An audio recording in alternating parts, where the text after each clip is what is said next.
تشاهدون الآن برنامج أنت تسأل والإسلام يجيب مع الشيخ محمد هشام مرفق.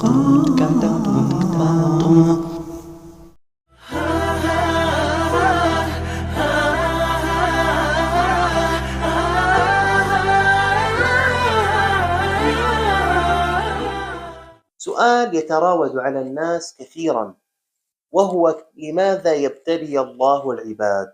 الجواب من القرآن.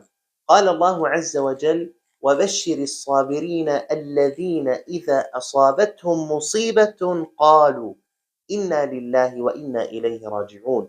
وقال صلى الله عليه وسلم: إن عظم الجزاء مع عظم البلاء، وإن الله إذا أحب عبدا ابتلاه، وفي رواية إذا أحب قوما ابتلاهم.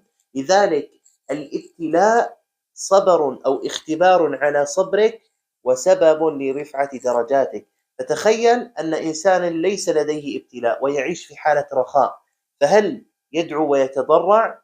فلذلك الابتلاء هو اختبار للصابرين وسبب لرفعة درجاتهم، فكن صابرا تنل المراد.